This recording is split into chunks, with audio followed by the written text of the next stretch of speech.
um abraço da nossa igreja, Assembleia de Deus, Ministério do Belém, ali São Paulo, para todos os irmãos, nosso presidente, pastor José Wellington Bezerra da Costa, nosso vice-presidente e também presidente da CGADB, pastor José Wellington Bezerra da Costa Júnior, e de forma específica também, lá do meu pastor setorial, pastor Davi Fonseca, bem como de toda a igreja para essa igreja. Sintam-se abraçados.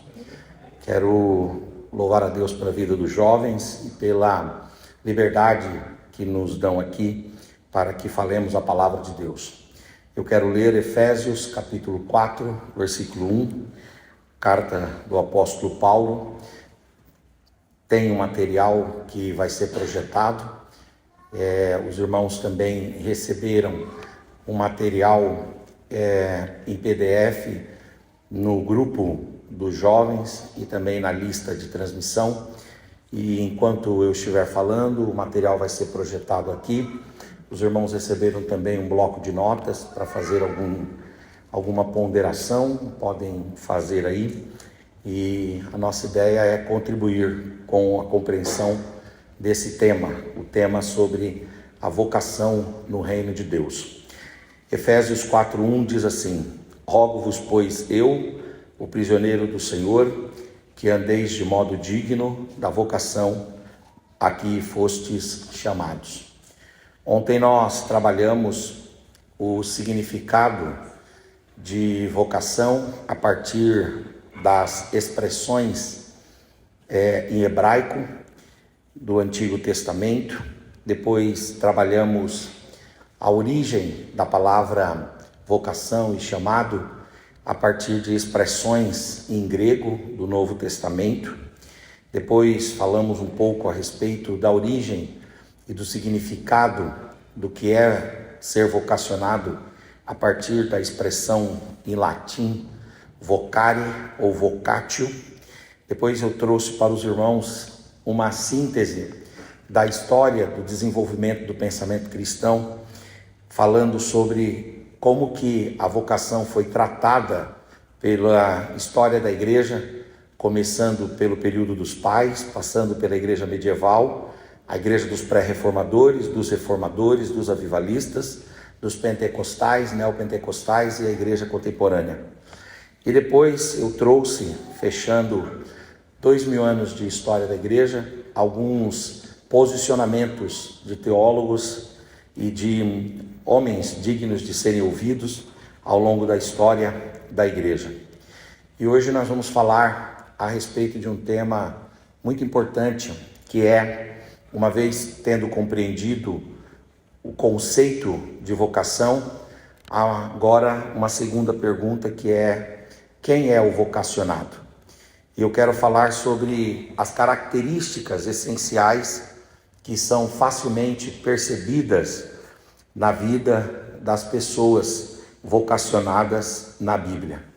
E eu quero começar trazendo o ponto 1 aí, que a primeira característica preponderante na vida daquela pessoa que tem vocação é uma profunda sensibilidade à voz de Deus e uma obediência imediata. A marca primordial do vocacionado é a sua capacidade de discernir a voz de Deus em meio ao ruído do mundo e a sua pronta disposição para obedecer, mesmo diante do desconhecido ou do aparentemente ilógico. Essa sensibilidade, ela não é apenas auditiva, mas ela é uma sensibilidade espiritual. Ela fala de um coração inclinado a responder ao autor da vocação. Então, aqui nós temos uma primeira qualidade: o vocacionado, o chamado, o comissionado, ele desenvolve uma sensibilidade espiritual, uma sensibilidade no coração à voz de Deus, e ele responde a esse chamamento, a esse convite, a essa incumbência, a esse encargo dado por Deus. Ele responde com uma obediência imediata. Foi assim que aconteceu com Abraão, em Gênesis 12, de 1 a 4, quando Deus o chamou para deixar sua terra, sua parentela e a casa de seu pai para uma terra que lhe seria mostrada. Abraão estava em Ur dos Caldeus, a região atual do Irã e do Iraque, e ele ia receber uma terra que ficava a 1000 quilômetros lá em Canaã.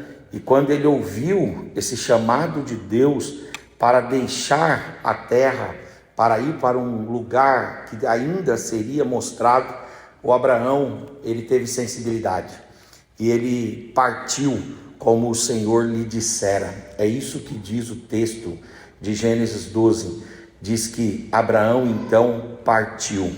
Sua obediência foi imediata, foi incondicional, foi um ato de fé que o tornou pai de muitos. Ele não questionou o destino, mas ele confiou na promessa de Deus. Quando nós olhamos para pessoas vocacionadas na Bíblia, nós percebemos que elas possuem essa marca, essa característica, uma sensibilidade à voz de Deus e uma resposta imediata e afirmativa àquilo que Deus está propondo. Foi o que aconteceu também com Moisés em Êxodo capítulo 3, versículos 4 a 10 e o capítulo 4, de 1 a 17, que embora inicialmente o Moisés estivesse relutante e apresentando algumas desculpas à insistência divina e à demonstração do poder de Deus, pois a sarça ardeu, o levaram a ceder à voz de Deus. E a sua obediência, ainda que precedida de uma certa hesitação, foi crucial para a libertação de Israel. O momento de sua rendição à voz de Deus na sarça ardente, apesar de suas inseguranças, é de fato um momento emblemático. Quando o Moisés viu a sarça ardendo, não se consumindo, era comum aquela sarça liberar um óleo que, aquecido, o ponto de fulgor dele era muito baixo, então aquecido rapidamente pegava fogo, e a sarça, que era uma vegetação frágil, logo ela se desfazia. Mas quando Moisés vê aquilo durando, um fogo longo, ele chega para lá e ele ouve a voz de Deus, e é claro que ele coloca para Deus algumas objeções. Ele se torna em determinado momento um tanto hesitante, mas Deus, ele tem paciência conosco, e Deus vai insistindo conosco. E Deus insistiu com Moisés, Deus ilustrou para Moisés, Deus desenhou para Moisés, Deus mostrou milagres para Moisés. E aí, uma vez convicto de que não era uma voz da sua cabeça, convicto de que aquilo não era uma voz apenas da sua mente, mas era uma voz de Deus mesmo, o Moisés disse: então eu vou. E ele tomou a decisão de se levantar e de ir. Nós temos isso também acontecendo com Samuel. Ainda menino, Samuel ouviu a voz do Senhor chamando, e orientado por Eli, ele respondeu a Deus. Ele vai sempre ao Eli: o Senhor me chamou? E o Eli diz: não. O Senhor me chamou? O Eli diz: não. O Senhor me chamou? Eu não chamei. E a próxima vez que você ouvir o seu nome, é a voz de Deus falando com você, e você deve dizer: fala, Senhor, porque o teu servo ouve. E é isso que o Samuel faz. E esta pronta e humilde escuta de Samuel, mesmo na tenridade, revelou a sua vocação profética. Assim também vai acontecer com Pedro, André, Tiago e João, que ao ouvirem a voz e o chamado de Jesus, quando Jesus diz a eles lá em Mateus 4, 18 a 22, venham após mim e eu vos farei pescadores de homens. Quando Jesus os convocou, os comissionou, os chamou, a Bíblia registra que eles, deixando logo as redes, os seguiram. A prontidão em abandonar sua profissão e seguir a Cristo demonstra essa sensibilidade e obediência ao Senhor. Que Deus, ele produza em cada um de nós uma sensibilidade, uma escuta, uma capacidade de perceber a convocação e o chamado de Deus. E mais do que uma sensibilidade, quando Deus falar conosco e o nosso coração pulsar, a nossa mente queimar, quando de fato de verdade a nossa alma saltar no nosso interior diante da retumbante voz de Deus em nós, que cada um mais do que sensíveis à voz de Deus, possa de forma resoluta dizer: eis-me aqui, Senhor, usa-me a mim, eu quero fazer aquilo que é a vontade do Senhor. Na história da igreja nós temos várias pessoas que demonstraram também, em momentos de suas histórias, essa sensibilidade. O frei agostiniano Martinho Lutero, ele mostra a sua sensibilidade à voz de Deus numa profunda crise espiritual que o levou a questionar as práticas da Igreja Católica. E ele um dia estava lendo a Bíblia e ele descobriu a teologia e a doutrina da justificação pela fé ao estudar Romanos 1,17. E aí então foi um momento de iluminação divina que o impulsionou a desafiar o status quo da sua própria vida e o status quo da igreja. E ele escreve então, depois de tempos, é claro, as suas 95 teses, afixou aquelas 95 teses na porta da abadia de Wittenberg e ouviu o chamado de Deus e a convocação de Deus. Eu não sei como que você vai ouvir a voz de Deus. Pode ser que você ouça a voz de Deus através de uma visão, pode ser que você ouça a voz de Deus através de um pastor, pode ser que você ouça a voz de Deus através, como Lutero, da leitura do texto sagrado. Mas eu sei que se hoje ouvires a voz do Senhor teu Deus, não endureça o teu coração, amoleça a tua mente, amoleça a tua alma, disponibilize-se e diga: eis-me aqui, Senhor, porque é uma marca do chamado, essa sensibilidade e essa obediência imediata. O John Wesley, em 24 de maio de 1738, em Aldgate Street, Wesley teve uma experiência de conversão, onde o seu coração foi, segundo ele depois, estranhamente aquecido. Esse momento de profunda convicção e sensibilidade à graça de Deus o impulsionou a uma vida de pregação itinerante, organização do movimento metodista, mostrando uma obediência zelosa ao chamado de Deus. Deus vai fazer o seu coração se aquecer. E o dia que Deus aquecer o seu coração, que você responda prontamente: eu estou aqui, Senhor, e eu quero fazer a tua obra. Eu não sei o que é que queima dentro do seu coração, mas o Senhor vai acender uma chama dentro do teu coração. A pessoa vocacionada, ela tem viva dentro dela uma chama que o Espírito Santo de Deus acende na chamada e na convocação. A segunda marca das pessoas que possuem essa vocação, a primeira é essa sensibilidade e prontidão em obedecer. A segunda marca é uma humildade e uma consciência da própria insuficiência. É interessante que o vocacionado genuíno, raramente ele se apresenta com autossuficiência. Pelo contrário, uma profunda humildade e a consciência das suas limitações são características recorrentes que paradoxalmente abrem espaço para uma capacitação divina.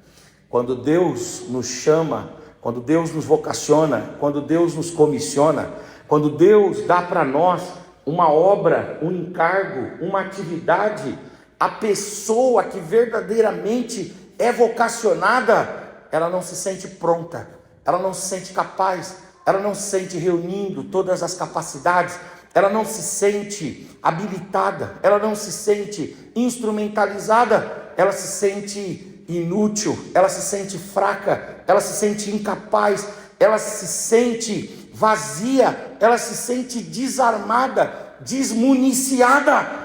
Mas quando ela, de forma consciente e humilde, toma essa posição, ela abre uma brecha na mente, no coração e na vida, para que a glória de Deus desça sobre ela, e a unção de Deus preencha as lacunas, as carências e as faltas, e a presença de Deus doe dons, habilidades e talentos.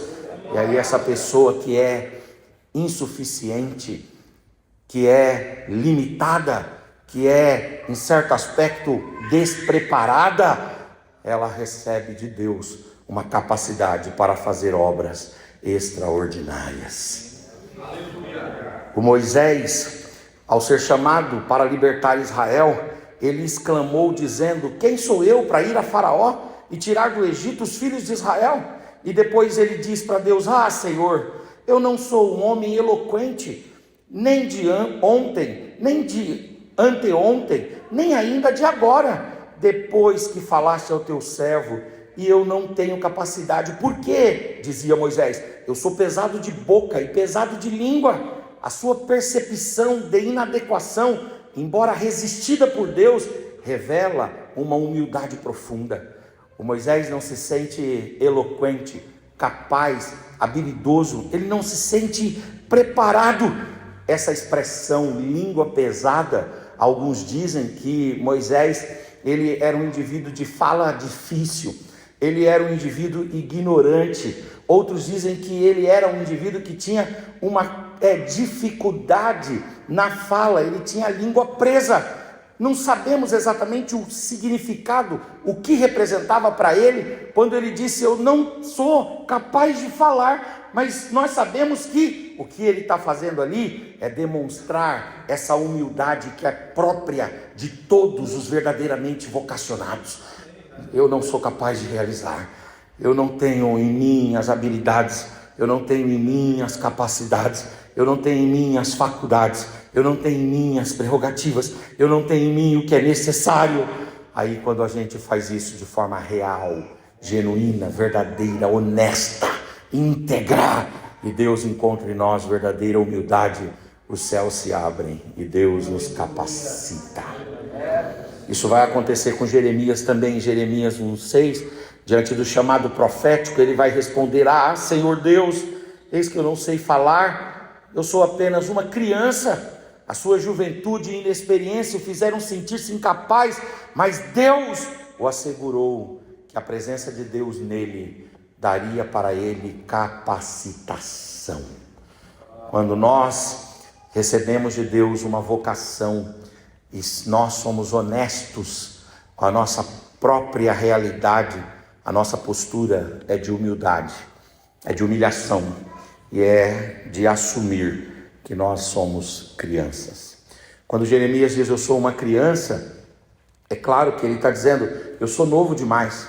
O Senhor está dando uma responsabilidade muito grande para uma pessoa muito nova, uma pessoa jovem, uma pessoa que ainda não viveu muita coisa na vida, uma pessoa que ainda não reuniu muita experiência. Eu não posso fazer isso.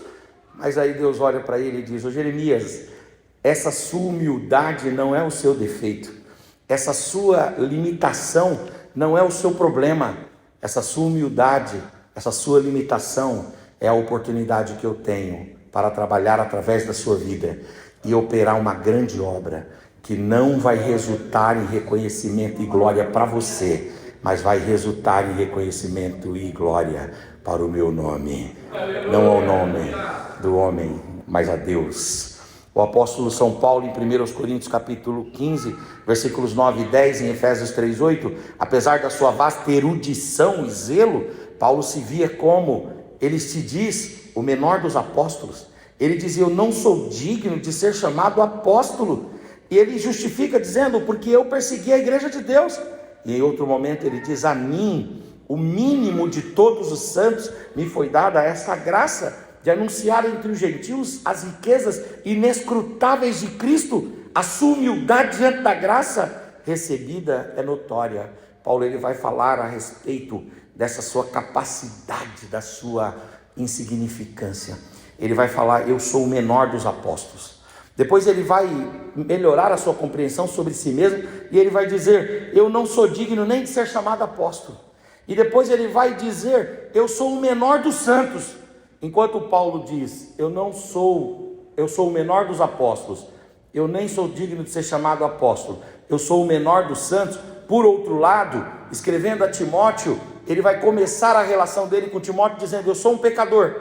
Depois ele vai dizer para Timóteo: eu sou um grande pecador. Mas na segunda carta a Timóteo, que é a última das epístolas, Paulo vai dizer: eu sou o pior dos pecadores.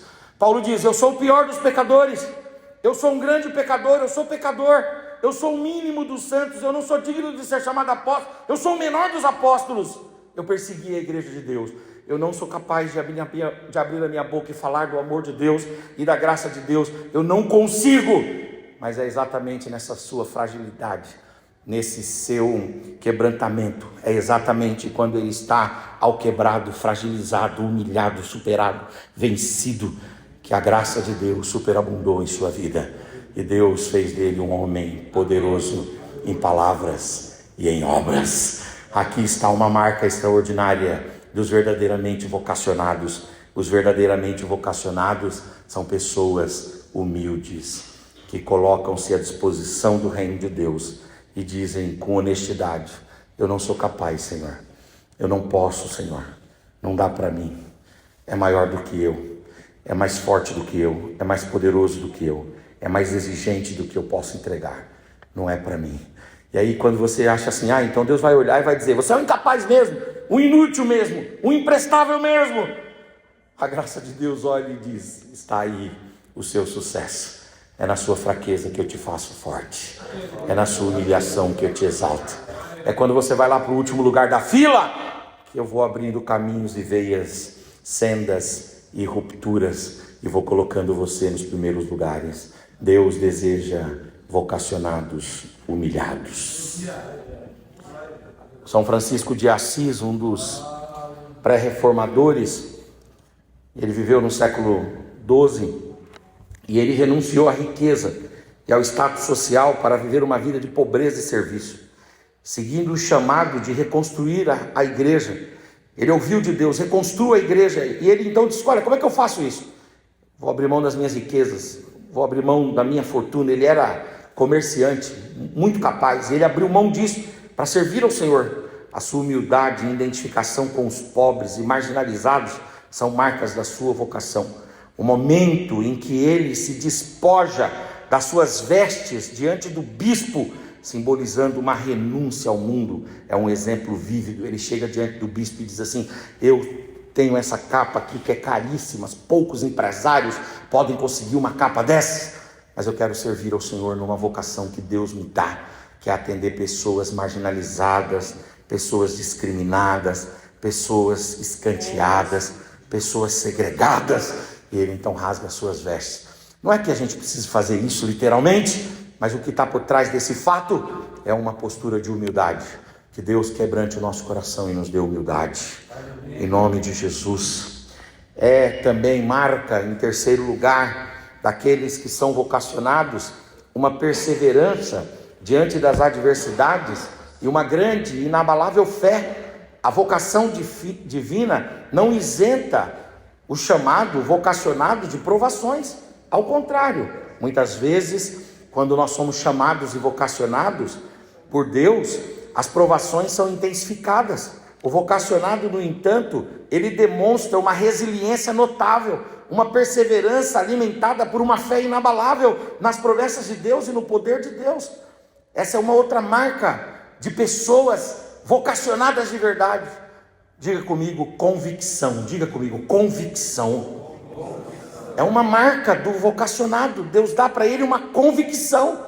E essa convicção o faz resistir os dias maus, os dias de portas fechadas, os dias de anonimato, os dias de esquecimento, os dias de enfrentamento, os dias de vale, os dias de dificuldade, os dias de desertos ministeriais. O ministério é uma grande gangorra. Um dia você está em cima, outro dia você está embaixo.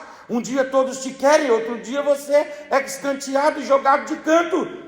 Mas existe uma diferença entre aquele que tem vocação e aquele que não tem. Quem não tem vocação cede diante das pressões, baixa a cabeça diante das provas, no ardor do fogo, da luta, no exercício da vocação acaba sucumbindo. Mas aquele que tem uma vocação real e genuína, ele é diferente.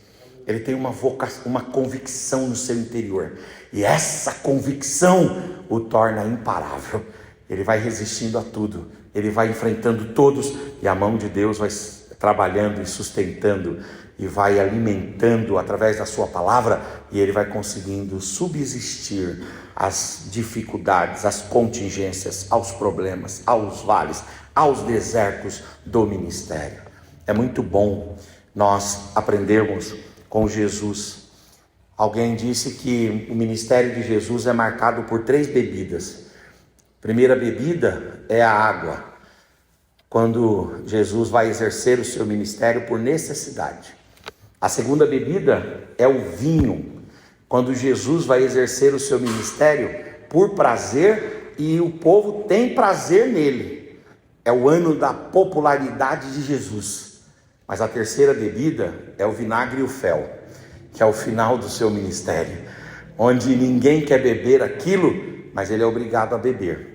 O nosso ministério, ele passa por isso. A gente começa buscando um espaço e quer atender o ministério por necessidade.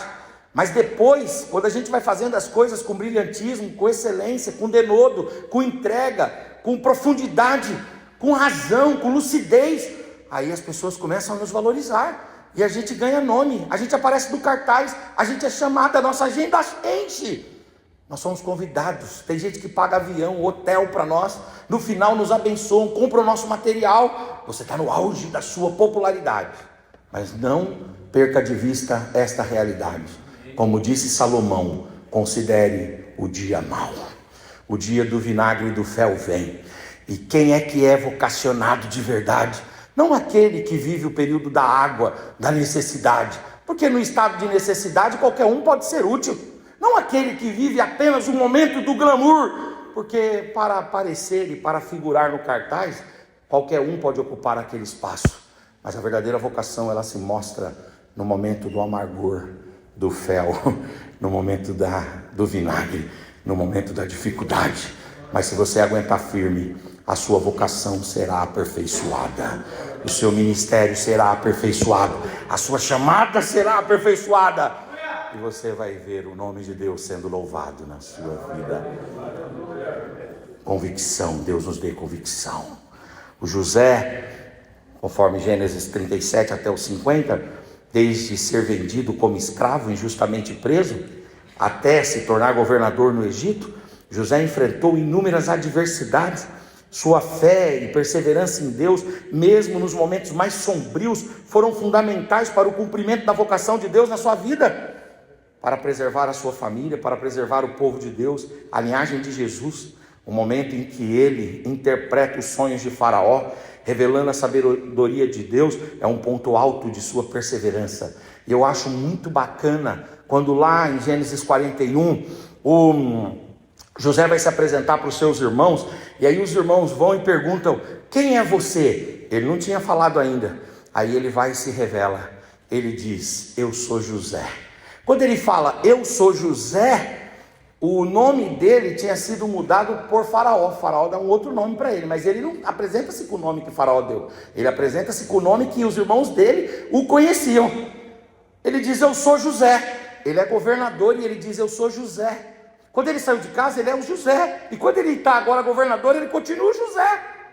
As lutas não azedaram a sua alma. As lutas não angustiaram o seu ser. As lutas não o tornaram comiserado. Não o tornaram revanchista, ressentido, angustiado, deprimido, desconsolado. Ele diz: não, eu passei pelo que passei, mas a boa mão de Deus foi comigo, e Deus protegeu e blindou meu coração. Eu continuo o mesmo, eu sou José.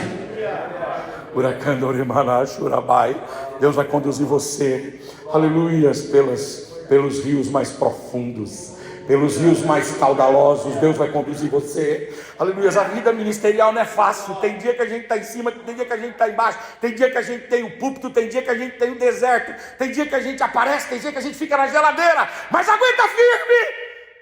Se você é um chamado de Deus, aguenta firme, isso vai passar. Aguenta firme, isso vai passar. Ora candore manará churabai. Aguenta firme, convicção. Diga comigo de novo no 3, 1, 2, 3. Convicção.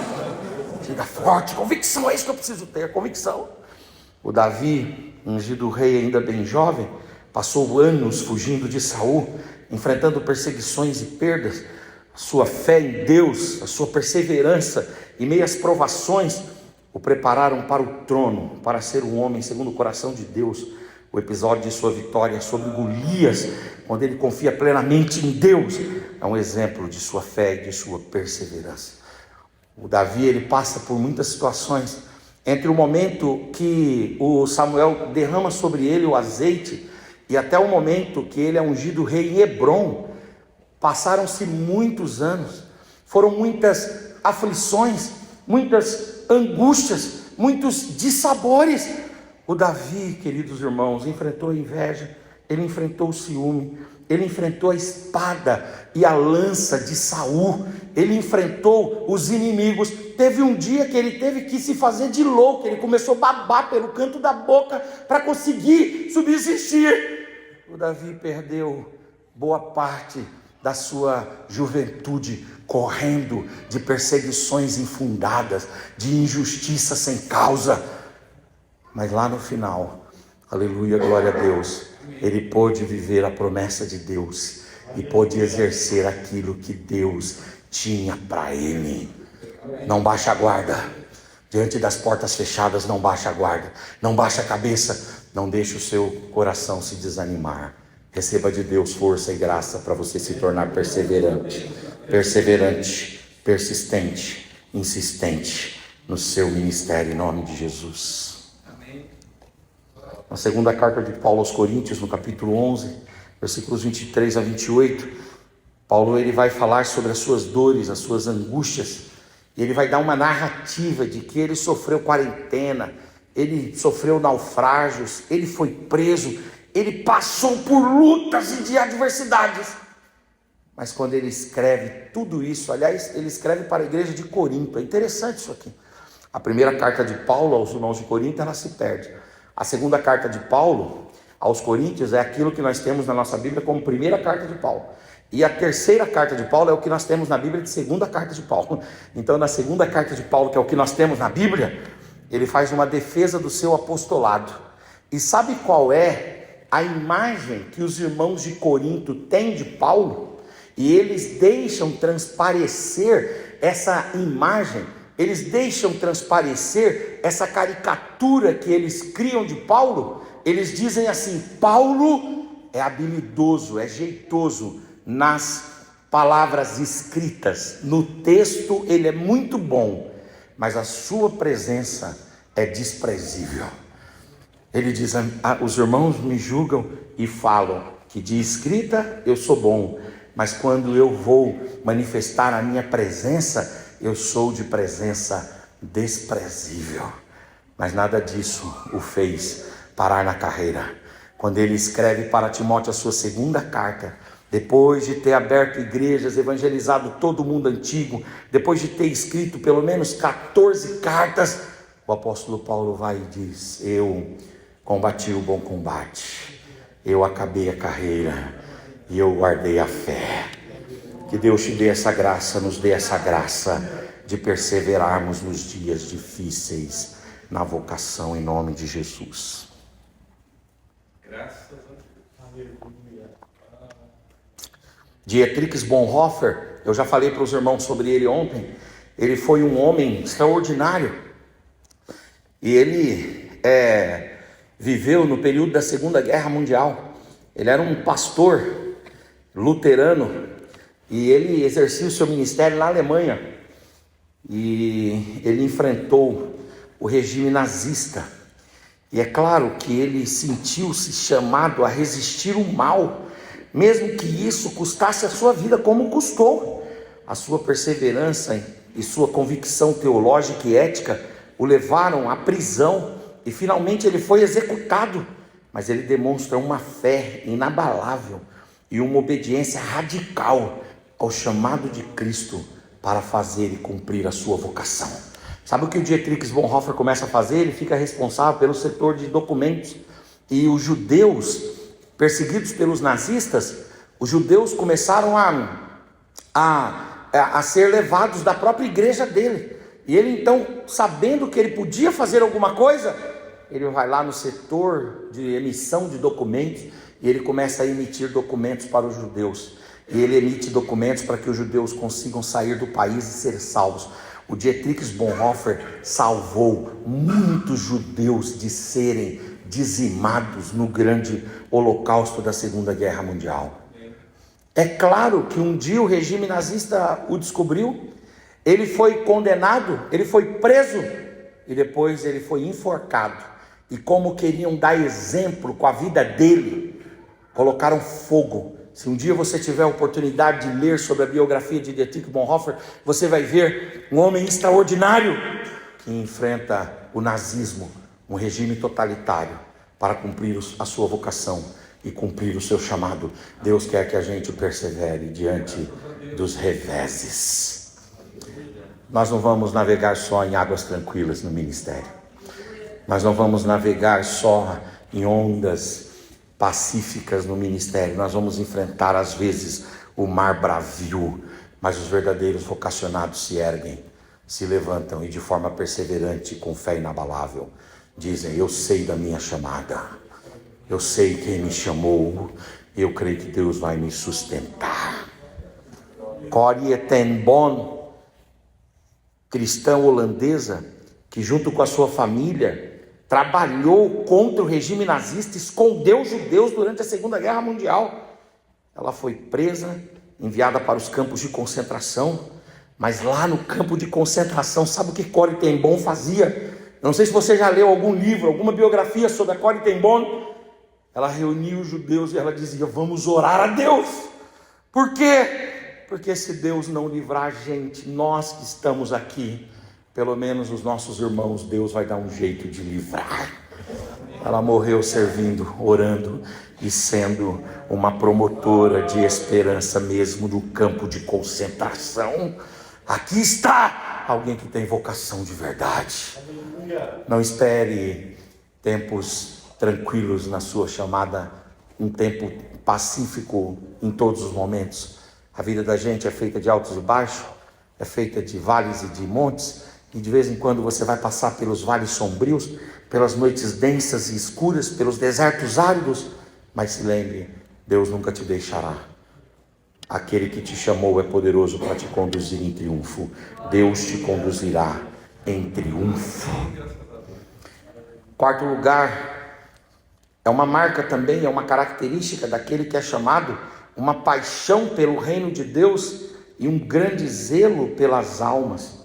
O vocacionado é impulsionado por um amor ardente pelo reino de Deus e um profundo zelo pela salvação e discipulado das almas. Esta paixão, ela transcende os interesses pessoais e ela se manifesta em uma dedicação incansável à causa de Cristo. O Neemias, ele estava numa situação boa. O Neemias, ele era copeiro do rei. É claro que ele estava vivendo num país distante do país dele, mas ele estava numa situação boa. Não é porque você vive num outro país que você vive mal. Estava contando para o pastor Daniel ontem que a minha sobrinha deixou uma vida dela aqui em São Paulo. Ela estava aqui em São Paulo, já formada no Mackenzie em nutrição, trabalhando numa grande rede varejista, o Pão de Açúcar, sendo já chefe lá. E ela abandonou tudo isso porque ela sentiu que deveria ir para a Austrália, lá em Sydney. E lá em Sydney, na Austrália ela foi trabalhar em pet shopping, fazendo tosas e cortes e banhos em cachorros. E eu liguei para ela esses dias e eu disse: mas meu amor, minha sobrinha, me diga aí, você tá certo isso? Ela disse: eu estou felicíssima, tio. Eu disse: poxa vida, cada coisa... As pessoas, não é porque elas estão fora do país que elas estão mal. O Neemias estava muito bem, serviu o rei, lugar de destaque, vivia num ambiente aclimatado e climatizado. Mas um dia ele ouve falar sobre a desolação de Jerusalém e a vergonha do seu povo. E quando aconteceu isso, ele chorou, ele lamentou e ele orou. E ele fez isso por dias. A sua paixão pela restauração da sua cidade e pela honra de Deus o impulsionou a deixar a sua posição de copeiro do rei e liderar uma reconstrução de muros. Quando Deus nos chama, Ele coloca em nós uma paixão pelo seu reino, um zelo por almas, e a gente não gosta e não consegue ver as pessoas sofrerem sem que a gente faça nada. Se você sente no seu coração a dor da injustiça, a dor da pobreza, a dor da fome, a dor da necessidade, a dor de almas e vidas indo para o inferno, e se isso te toca, se isso te sensibiliza, você tem uma chama acesa no seu coração, você tem chamada de Deus, você tem chamada de Deus.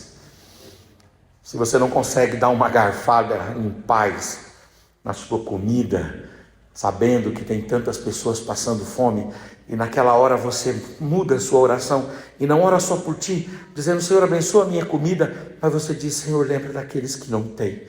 Eu não sou capaz de fazer nada, mas a tua mão é poderosa, Senhor, para alcançar. Se você faz isso, arde no seu coração uma chama vocacional, você tem vocação. O nosso Senhor Jesus Cristo, embora, é claro, seja o próprio autor da vocação, a sua vida é um modelo supremo. O seu zelo para com a casa de Deus, manifestado ao expulsar os vendilhões do templo, a sua compaixão pelas multidões cansadas e oprimidas, que ele as via como ovelhas que não têm pastor, revelam uma paixão inabalável pelo amor pelo reino de Deus e por almas. Jesus, ele não olhava para as pessoas de modo mercantilista, ele não olhava para as pessoas com o olhar do mercado, com o olhar da economia, ele não via nas pessoas coisas, ele não via nas pessoas cifrão, ele não via nas pessoas rendimentos monetários, ele olhava para as pessoas que aparentemente estavam bem, e Jesus via nestas pessoas ovelhas que precisavam ser pastoreadas. Eu gosto muito do capítulo 6 de Marcos, que fala lá uma coisa interessante. Fala que Jesus chama os discípulos e diz assim para os discípulos: vamos a um lugar à parte, vamos descansar um pouquinho. Aí os discípulos vão, por quê? O texto fala que os discípulos estavam extenuados. O texto diz: os discípulos estavam cansados. Primeiro, fisicamente, porque eles tinham ido de 2 em 2 pregar. Segundo, emocionalmente, porque ali no texto de Marcos 6, o João Batista morre e eles tomam conhecimento da morte do João Batista. E terceiro, porque eles tiveram que fazer um relato minucioso de tudo o que fizeram e ensinaram para Jesus. Aí Jesus, depois de perceber a extenuação, a exaustão, o exaurimento deles, Jesus vai e diz: vinde, vamos a um lugar à parte, vamos descansar um pouco. Aí eles vão para um lugar à parte. Quando eles estão indo, Marcos fala, quando eles estão indo, as multidões, vendo e reconhecendo o barco em que Jesus estava, as multidões saem pela margem. Jesus está aqui no mar de Tiberíades, no lago de Genezaré, no mar da Galileia, navegando para um lugar solitário, mas as multidões vêm correndo na margem, vêm correndo na margem, e quando o barco chega, a multidão chega também. Aí os discípulos descem do barco, no dia da folga deles, no dia do feriado prolongado, no dia do domingo, no dia de descanso, os discípulos olham para a multidão e falam assim: meu Deus, o que esse povo está fazendo aqui? Mas o texto disse assim: e descendo Jesus do barco, olhou para a multidão e viu que eles eram como ovelhas que não tinham pastor. Aí Jesus foi e falou: suspende a folga, vamos trabalhar. Aí Jesus prega. Quando chega no finalzinho do dia, Jesus vai lá e fala para os discípulos: é o seguinte. Os discípulos falam: Senhor, libera o povo, porque o horário, o povo tem que comer, libera o povo. Aí Jesus olha e diz: não pode soltar eles assim. Vocês não têm pão aí entre vocês? Eles tinham levado o pão para o recreio deles. Eles tinham levado o pão para o retiro deles. Mas eles vão e dizem para Jesus: não temos pão. Aí Jesus fala: não tem pão? Aí eles falam: temos um pão. Ora, como é que 12 homens só vão levar um pão para um lugar deserto? Eles esconderam porque eles não queriam dar para a multidão. Aí Jesus falou assim: vão no meio da multidão e ver se alguém tem alguma coisa. Aí encontraram lá alguém que tinha um pouquinho de pão e um pouquinho de peixe. Jesus alimentou a multidão e depois trouxe 12 cestos cheios. Colocou diante dos discípulos e disse: vocês não ofereceram o pão para não partilhar o pão com a multidão? Mas eu sou pastor. Eu olho para os homens não como cifrão, não como lucro, não como coisa, não como trampolim, não como degrau. Eu olho para os homens como necessitados da graça de Deus. Eu cuidei da multidão e agora eu vou cuidar de vocês. Oh, glória! Jesus, Ele cuida de nós.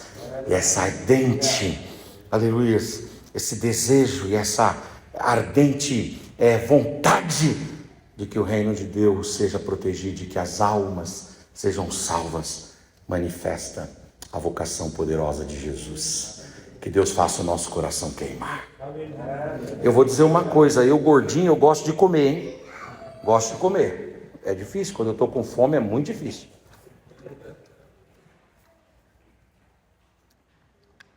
Não é fácil partilhar o pão. Principalmente quando você está num lugar deserto que você tirou um tempo ali para você. É minha folga. É meu lazer. Eu tenho direito. Ninguém está dizendo que não tem.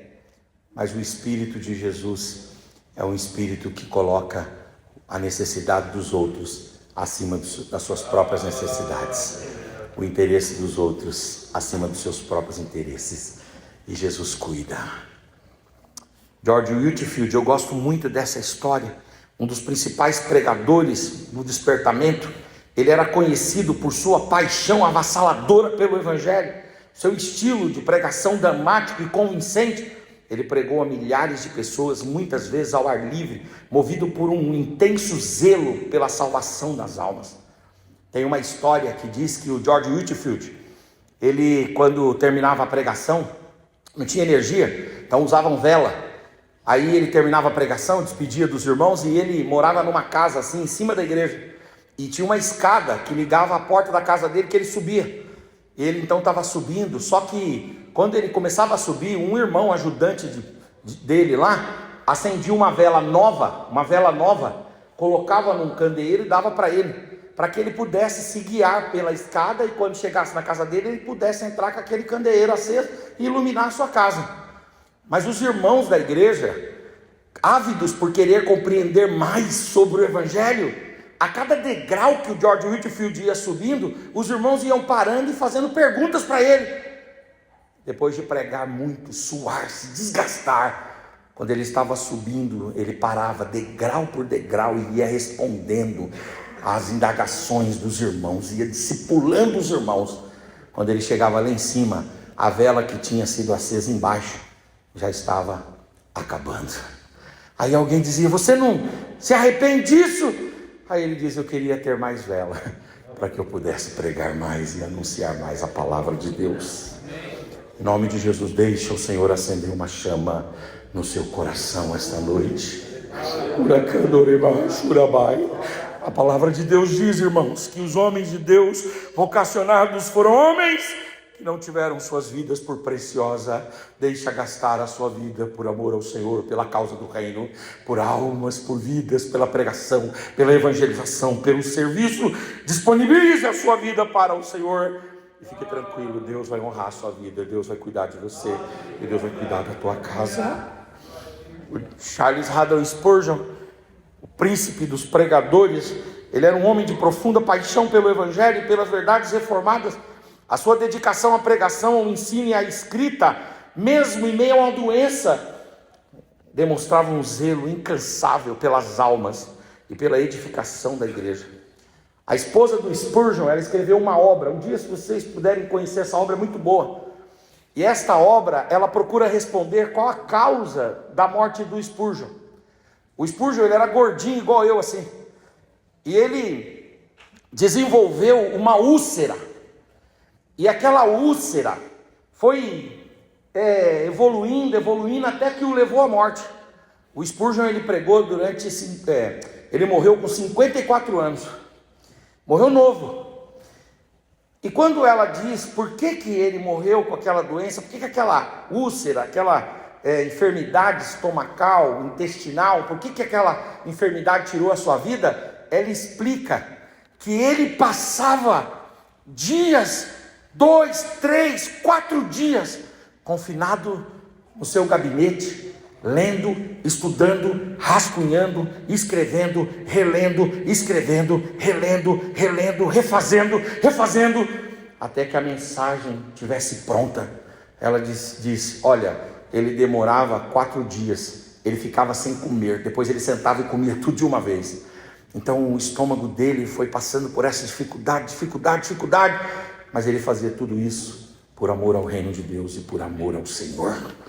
Homens vocacionados não dão valor à sua própria vida, dedicam sua vida ao Senhor, à igreja do Senhor e ao reino de Deus. Que Deus acenda no coração dessa juventude uma chama esta noite, em nome de Jesus. É uma outra marca daquele que é vocacionado à dependência da capacitação do Espírito Santo. O vocacionado pentecostal, reformado, cristão, ele compreende que a sua eficácia não reside em suas próprias habilidades, mas numa capacitação sobrenatural do Espírito Santo. Há uma busca constante pela plenitude do Espírito Santo para cumprimento da vocação.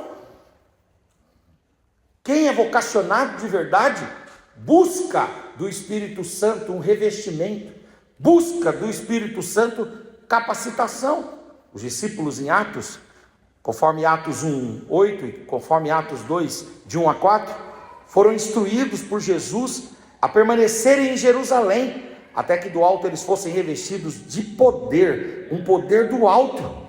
E a experiência do Pentecostes, com a descida do Espírito Santo, capacitou-os a pregar com ousadia e a realizar sinais e maravilhas, marcando o início da missão da igreja no mundo todo. O momento em que o Espírito Santo desce sobre eles no cenáculo é o ponto da virada de suas vidas. Os discípulos foram cheios do Espírito e exerceram a vocação. Que nós sejamos também receptáculos, que nós também estejamos abertos à descida do Espírito Santo sobre nós, dando para nós habilidades e capacidades. O Espírito de Deus há de descer sobre você. Quando eu comecei na igreja, assim, na juventude, eu queria cantar. E eu cantava mal, hein? Eu achava que eu cantava bem. Toda ignorância é arrogante. Eu achava que eu cantava igual o Carlos Moisés do Voz da Verdade. Olha a minha pretensão e presunção ímpia, pecadora. Só que como eu vivia numa região muito periférica lá em São Paulo, e havia um medo assim de entristecer o jovem, porque se me entristecesse eu podia sair da igreja, imaturo, podia sair da igreja, então ninguém fazia nada para me entristecer. Ele canta mal, mas deixa ele aí cantando, é melhor ele cantar aqui do que cantar lá no pagode, né? Lá na beira do campo de futebol, deixa ele cantar aqui. Aí chegou uma regente lá, muito esperta, e ela falou assim: deixa eu falar uma coisa para você.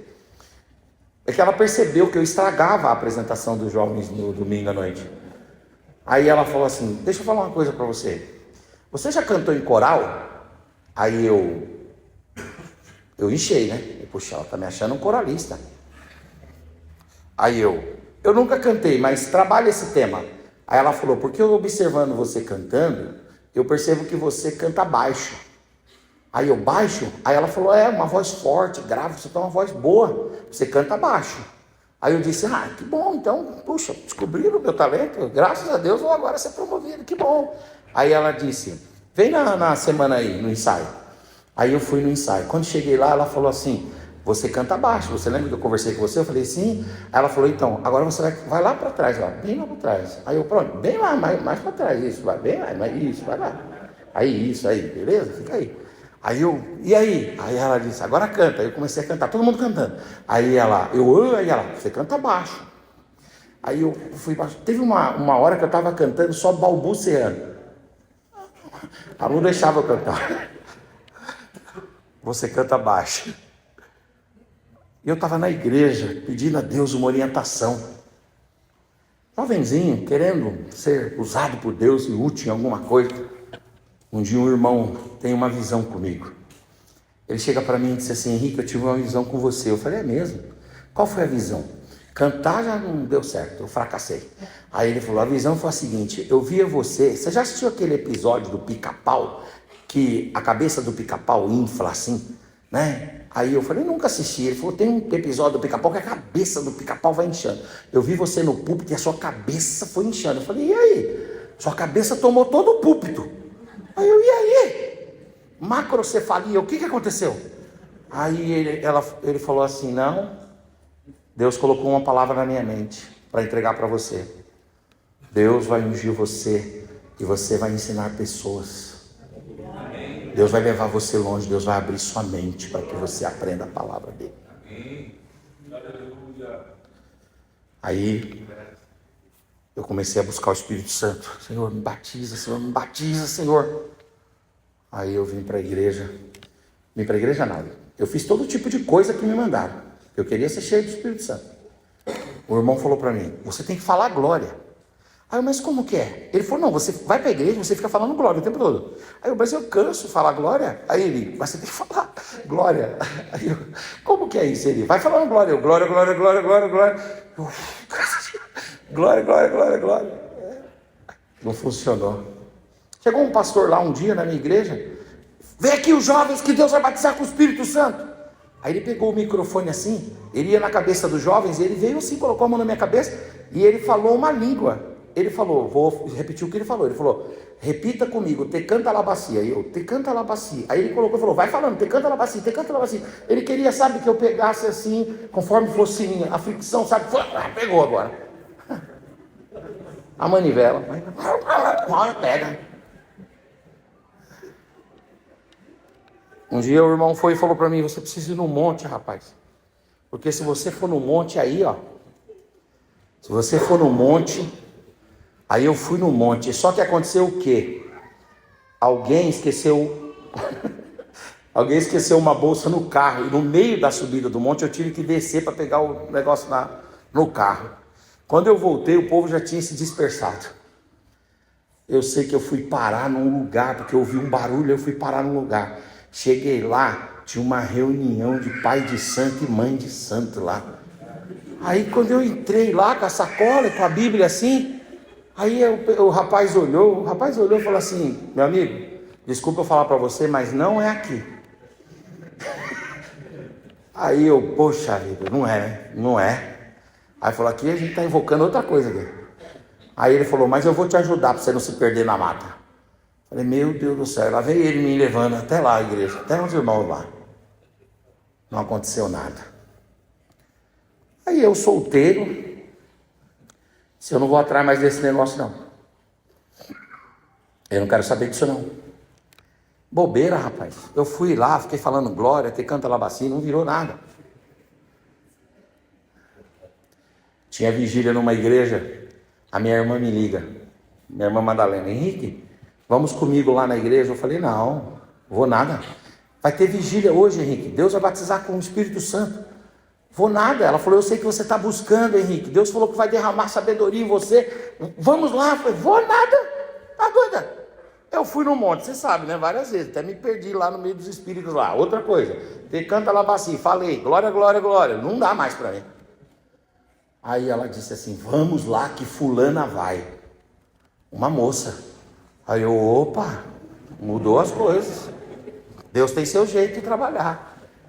Eu solteiro, né? Aí eu disse, fulana vai? Falou, fulana vai. Falei, então eu vou também. Deus acabou de falar aqui no meu coração para eu ir. Aí eu fui. Eu vou confessar para os nobres irmãos aqui, aquele dia eu não queria ser batizado. Eu queria dar uns beijos naquela moça. Eu queria que a vigília acabasse logo para eu ter tempo de dar uns beijos na moça. A minha irmã, muito viva, percebeu, né? A pessoa mais experiente percebe as coisas. Ela percebeu, falou, hoje esse camarada não vai sair daqui de perto de mim de jeito nenhum. Aí eu, não, deixa eu ir ali resolver. Ela, não, deixa ela ir, depois eu vou. Não.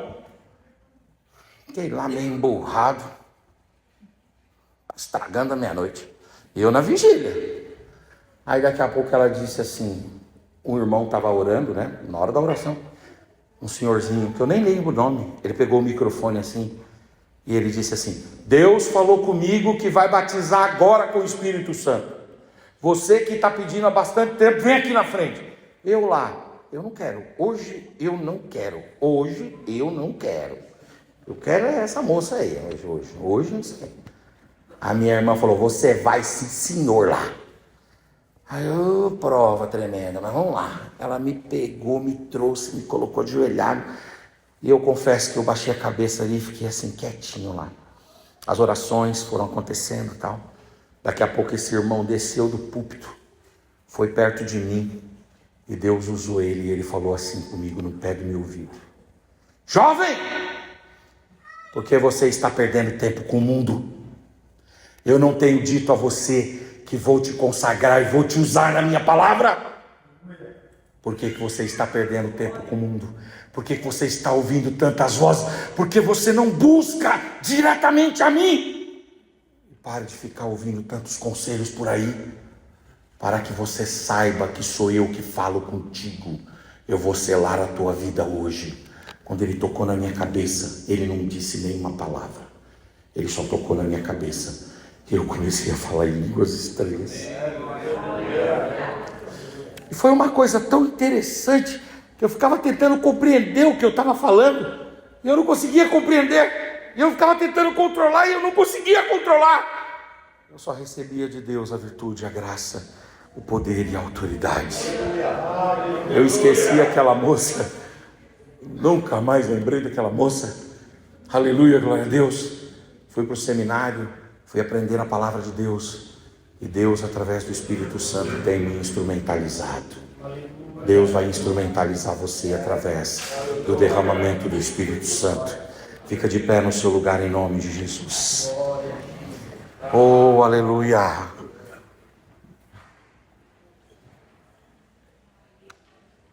Oh, aleluia.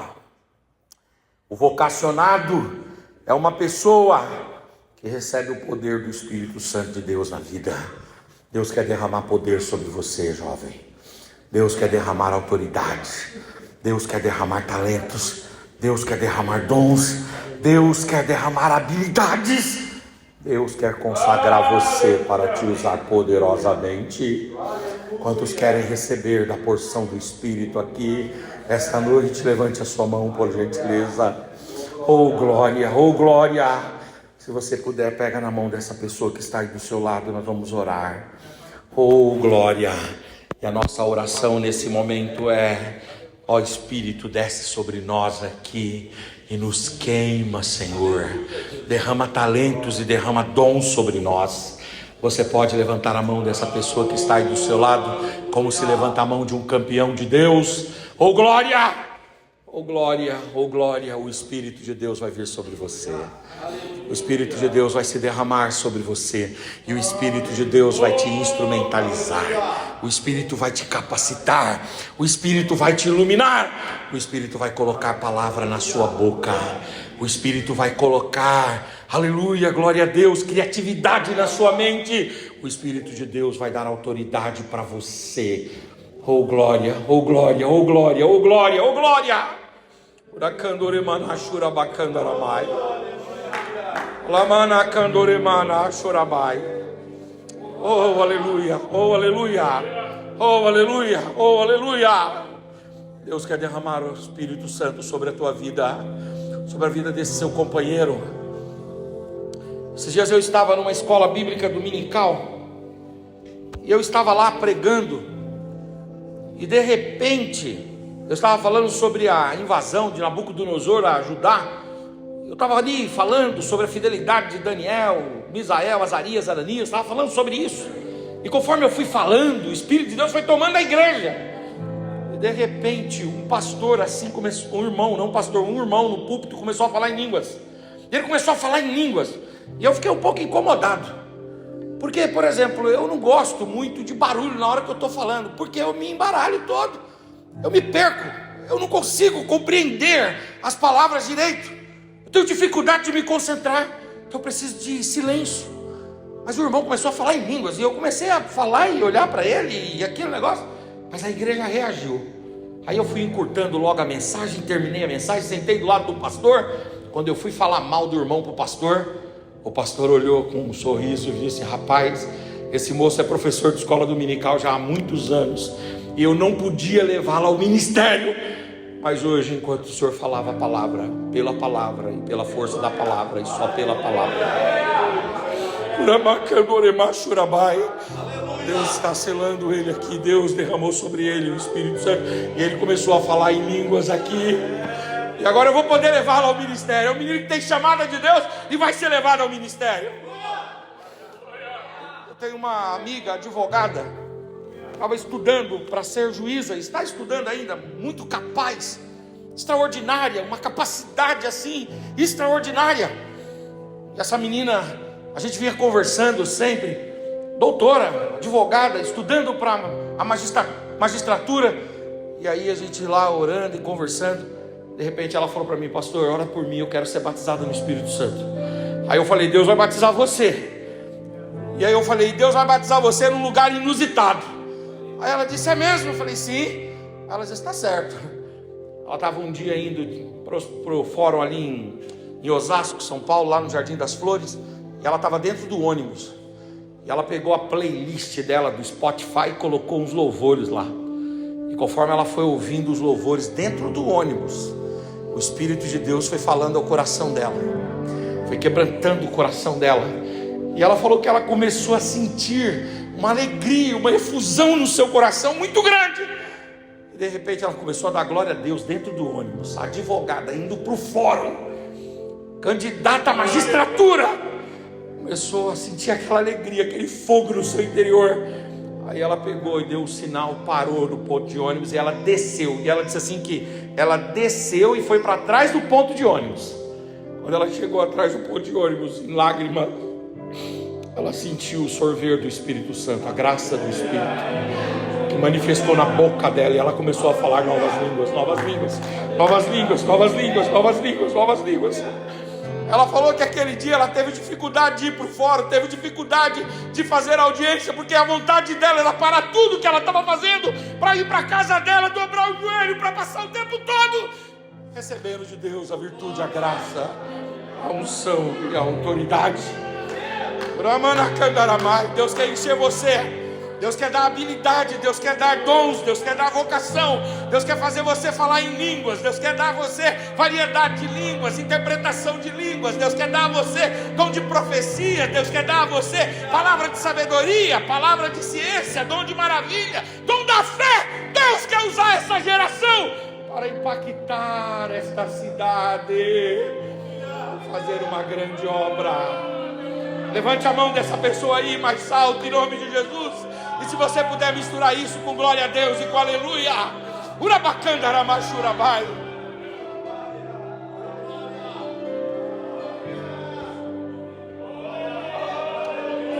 Amanacandore machurabai. O Espírito Santo está soprando aqui. Oh glória, o Espírito está trabalhando aqui. Foi o Espírito que nos reuniu aqui. Foi o Espírito que colocou esse tema no coração dos pastores. Foi o Espírito que nos falou aqui esses dias. Ele quer derramar dons e talentos e habilidades e capacidades, instrumentalidades. Ele quer nos dar.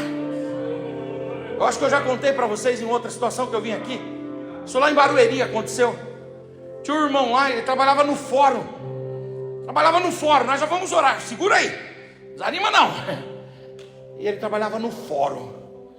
E lá no fórum, ele era técnico judiciário.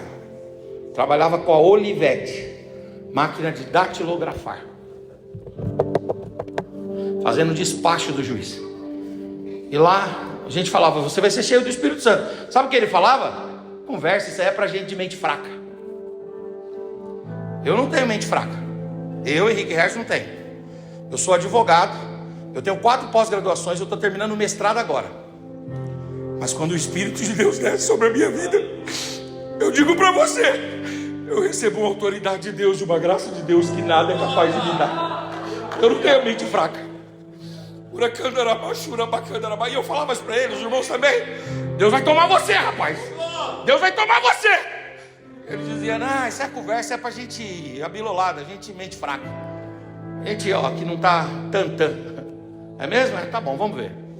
Tá lá um dia datilografando, fazendo um despacho pro juiz, despachando. Daqui a pouco veio um louvor no coração dele, queimou o coração dele. Veio aquele louvor e ele começou a sussurrar o louvor, cantando e louvando a Deus. Aquilo começou a se intensificar. Ele começou a falar em línguas estranhas. E ele apertava a Olivetti cada vez mais. As letras ficavam cravadas, marcadas cada vez mais. Até que ele soltou. E ele falou em línguas estranhas. Ele não sabia o que fazer. Ele pegou a Olivetti, colocou na cabeça E ele saiu correndo pelos corredores do fórum. Ele desceu as escadas e subiu as escadas com a Olivete, a folha do despacho lá, os juízes correndo atrás dele, todo mundo correndo atrás dele. Ele foi mandado para o departamento médico. Lá no departamento médico, a enfermeira era crente, fechou a cortina e disse: eu sei o que está acontecendo aqui, deixa ele aí. Ele ficou falando em línguas estranhas um tempo. Quando ela conseguiu acalmá-lo, ele voltou para casa com atestado ainda de 15 dias, não está bem da cabeça. Falou em línguas estranhas por mais um tempo. Oh glória, ele serve a Deus com a gente lá.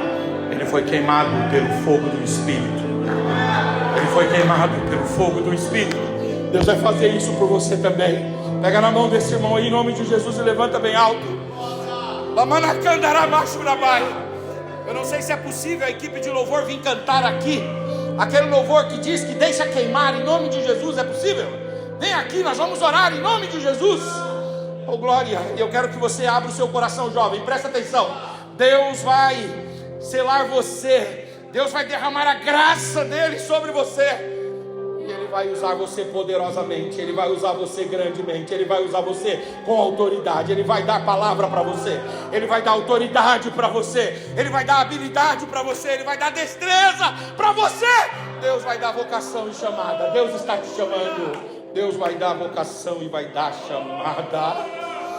Espírito de Deus, Espírito de Cristo, Espírito Santo, Espírito do Pai, Espírito do Filho, Espírito do Senhor, Espírito de amor, Espírito de graça, Espírito de vida, Espírito de eleição, Espírito de predestinação, Espírito de adoção, Espírito de Cristo, Espírito Santo, Espírito do Senhor, Espírito que pairava sobre a face do abismo, Espírito que desceu sobre os altares de Abraão, Espírito que consagrou o tabernáculo de Moisés e que veio de forma apoteótica sobre o templo de Esdras, Espírito que veio sobre Jesus em forma corpórea de uma pomba, Espírito que veio sobre a igreja como um som de um vento veemente e impetuoso, Espírito que sustentou João em Patmos, que revelou o Apocalipse,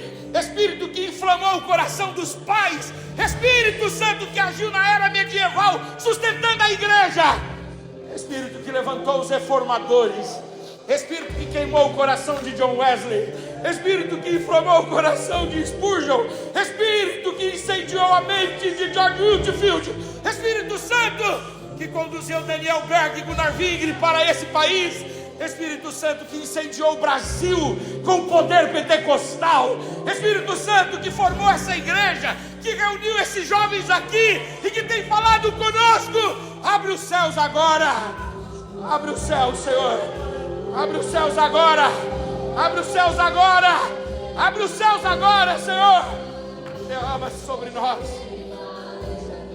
queima no Senhor, queima no Senhor.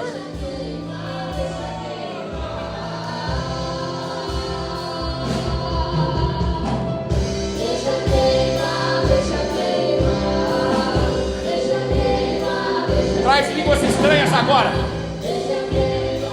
Aquele que fala em línguas estranhas, seja renovado agora. Abra sua boca e fale com autoridade em nome de Jesus. Urabacandaramachurabai, Orecandaramanachuramai. Receba renovo de Deus. Receba renovo de Deus para a sua vida. Um avivamento de Deus. Receba um ânimo de Deus.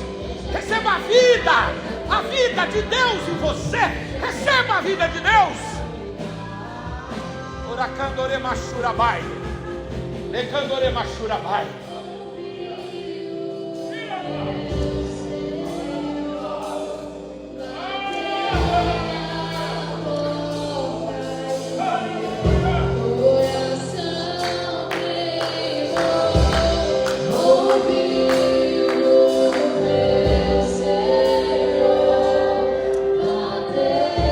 Abra o seu coração, abra a sua mente, diga ao Senhor: Senhor, eu quero receber do renovo do Senhor, eu quero receber o batismo no Espírito Santo, eu quero receber.